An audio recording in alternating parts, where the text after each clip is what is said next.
काल मराठा समाजाच्या संदर्भामधला जो निर्णय झाला त्या निर्णयाच्या उपसमितीचा जसा मी सदस्य होतो त्याच पद्धतीची एक उपसमिती ही ओबीसी समाजावर कुठलाही अन्याय होऊ नये आणि त्यांच्या न्याय हक्कासाठी असावी अशा पद्धतीची मागणी जी होती ती खरं तर अगोदरच मान्य झालेली होती, परंतु येत्या 1-2 दिवसामध्ये ती देखील समिती गठीत होणार। मी वाक्य पहिलंच असं बोललो साहेब, तुम्ही विचारायच्या अगोदर की ही समिती गठीत करण्याचा निर्णय हा मागच्याच कॅबिनेटमध्ये घेण्यात आलेला होता, आज त्याची परिपूर्तता होते। ओबीसी नेते हा पूर्ण अधिकार माननीय मुख्यमंत्री आणि माननीय उपमुख्यमंत्र्यांच्या संघाने होतो, त्याच्यामुळे त्याचे अध्यक्ष कोण असणार आहेत, त्याच्यामध्ये सदस्य कोण असणार त्याची मला कल्पना नाही।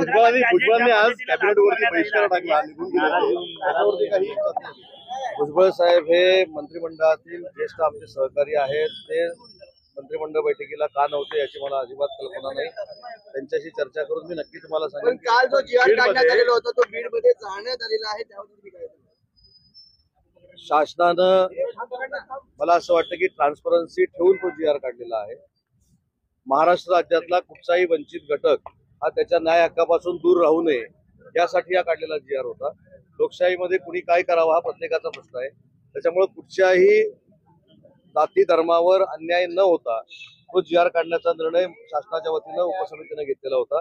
त्याच्यामुळे जे आंदोलन करतायत ते कशासाठी करतायत हे समजून घेतलं। हैदराबाद गॅजेट जो लागू करण्यात आलेला आहे सरकारला अधिकार आहे का चिन्ह उपस्थित झालाय जो लागू करण्यात आलाय गॅजेट? प्रश्न करणारी जी मंडळी आहे त्यांच्या शक्येचं निरसन करू अशा पद्धतीची भूमिका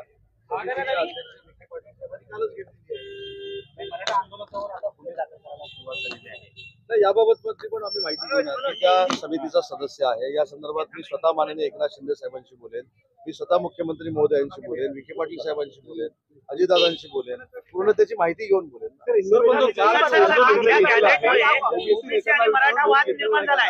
ओबीसी नेते नाराज पाहायला मिळतात सगळे। मला असं वाटतं की गुलाबराव पाटील साहेब आज बैठकीला उपस्थित होते, चंद्रकांत बावनकुळे साहेब बैठकीला उपस्थित होते, पंकजाताई मुंडे बैठकीला उपस्थित होत्या, संजय राठोड साहेब बैठकीला उपस्थित होते। त्याच्यामुळं भुजबळ साहेब नव्हते ही वस्तुस्थिती खरी आहे, पण ते कशामुळे नव्हते याची माहिती मुख्यमंत्री मोदी घेतील, आम्ही देखील घेऊ। हैदराबाद गॅजेटमध्ये व्यक्तिशः नोंदी ज्या आहेत ते नाहीत, फक्त लोकसंख्येची संख्या आहे, म्हणजे आकडा आहे।